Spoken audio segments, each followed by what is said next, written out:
Talk Legal Tuesday, where I help you with your employment rights. This week we're going over one of Labour's new initiatives, the Employment Rights Bill, and the updates that they have put out.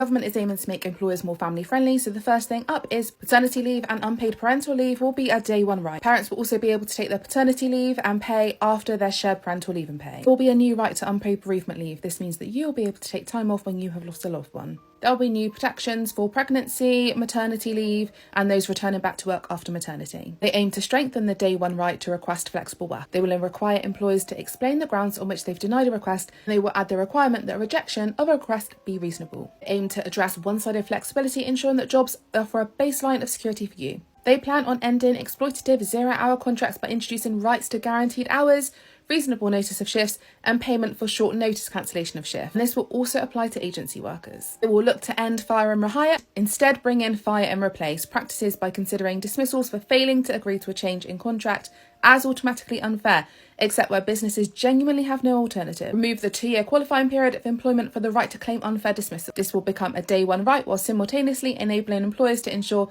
the employee is a good fit for the job. Aim on making this more appeasing by employers by ensuring that the employee is a good fit by establishing a new statutory probation period. They will strengthen collective redundancy rights by ensuring obligations to consult and notify apply when an employer proposes 20 or more redundancies at one establishment, or the employers propose an amount of redundancies which meets a new threshold to be established in secondary legislation. They plan to close the maritime redundancy notification loophole, ensuring that operators providing regular services to British ports cannot avoid the collective redundancy notification. It will prioritise fairness, equality and well-being of workers. It will strengthen the duty on employers to take reasonable steps to prevent sexual harassment of their employees by requiring them to take all reasonable steps. Employers will have an obligation not to permit harassment of their employees by third parties. It will introduce a power to enable regulations to specify steps which are to be regulated as reasonable for an employer to take in order to prevent sexual harassment. It will strengthen protection for whistleblowers by making it explicit that sexual harassment can be the basis of a protected disclosure.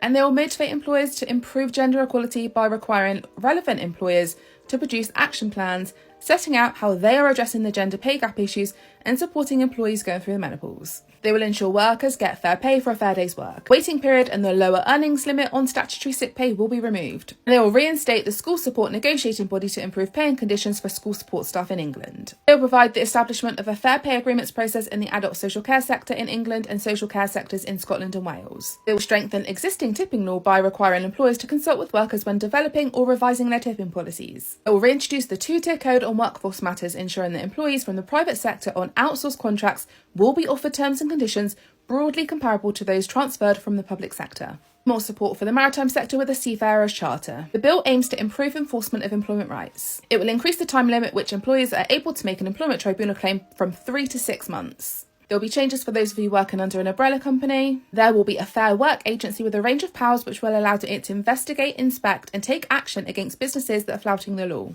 Now, these are not coming in immediately. They expect to begin consulting on the majority of these reforms this year. They expect that most reforms in the bill will take effect no later than 2026. So what do you think? Do you think that you're going to benefit from these changes? Or do you think that some of these changes are going to negatively impact you?